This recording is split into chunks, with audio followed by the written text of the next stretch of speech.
আপনি এনসিপিতে যোগ দিলেন, তো এই যে এক যুগের বেশি সময় ধরে একটা রাজনৈতিক লাইনে ছিলেন, এরপরে একটা আমি বলবো অনিশ্চয়তা, এক ধরনের এটা এই জায়গাটা আসলো কিভাবে, মানে এইটা একটু বুঝবো।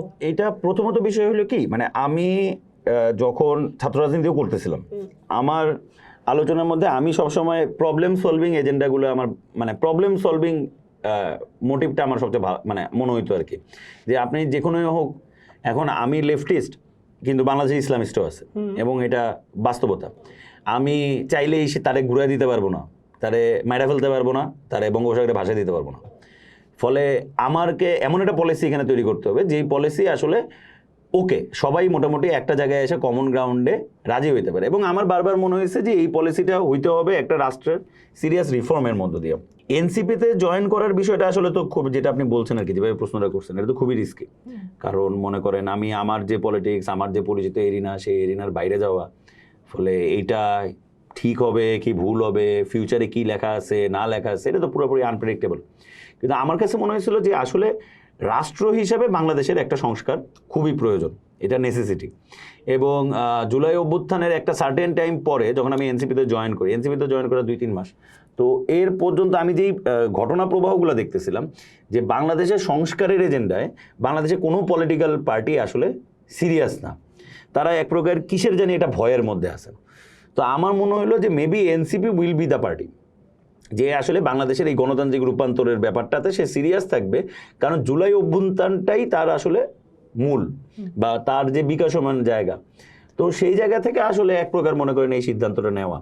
এখন এই সিদ্ধান্তের ভবিষ্যতে কি হবে না হবে এটা পুরোটাই সময় বলে দেবে। আমরাও তো আসলে ব্যাপারটা এইভাবেই দেখতে চাই যে ধরেন এনসিপি যদি একটা সেন্ট্রিস্ট দল হয়, যেটা ও বলতেছে, এবং এইখানে যদি আসলেই সব মত আর পথের একটা জায়গা তৈরি করা যায় এবং বাংলাদেশের যে বহুত্ব, এই বহুত্বরেও যদি সে অ্যাকনলেজ করতে পারে, সেটার জন্য আপনার এই আগে আসাটা তো খুব পজিটিভলি দেখতেছি আমরা। কিন্তু মানে এই 5 মাস পরে এসে এনসিপি আসলে মানুষের আকাঙ্ক্ষারে কতটা ধরতে পারতেছে?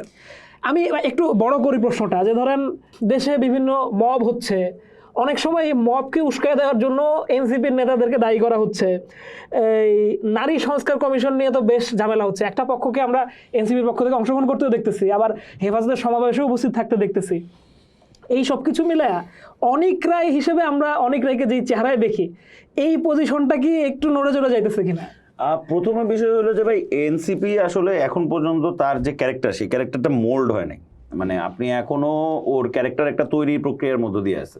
এখন আপনি যেমন দেখতেছেন যে নারী সংস্কার কমিশনের বিষয়ে যেমন আলাপ করলেন, কিন্তু এনসিপি যে বক্তব্যটা দিচ্ছে, এনসিপির বক্তব্যটা কী ছিল? এনসিপির বক্তব্যটা তো খুবই সিম্পল। আমরা এজেন্টের বক্তব্য দিচ্ছি যে ভাই আপনার এই কমিশনটাকে বা কমিশনের যে বক্তব্য, এখানে অনেকগুলা পক্ষ আছে, সবগুলা পক্ষরে নিয়ে একটা ডিসিশনে পৌঁছানো, এটার জন্য মাঠে যাওয়া, নারীদের নামে নানা রকম কুৎসা রটানো কিংবা মব তৈরি করা, এটার আসলে তো বিপক্ষে এনসিপির পজিশন ছিল। কিন্তু বিষয়টা হয়ে যায় কি, যেহেতু এখনকার যে সময়টা অনেক বেশি উত্তেজনার এবং এটা উত্তেজিত সময় চলতেছে, সেই সময়ে এবং সামাজিক যোগাযোগ মাধ্যমের যেই পরিমাণ আসলে মনে করেন যে মুভ, ফলে সেইখানে অনেক সময় আপনার ব্যক্তিগত মতামত, আপনার ব্যক্তিগত রাগ, ব্যক্তিগত ক্ষোভ, সেটাও আসলে একটা পলিটিক্যাল এজেন্ডায় রূপান্তরিত হয়ে যেতেছে।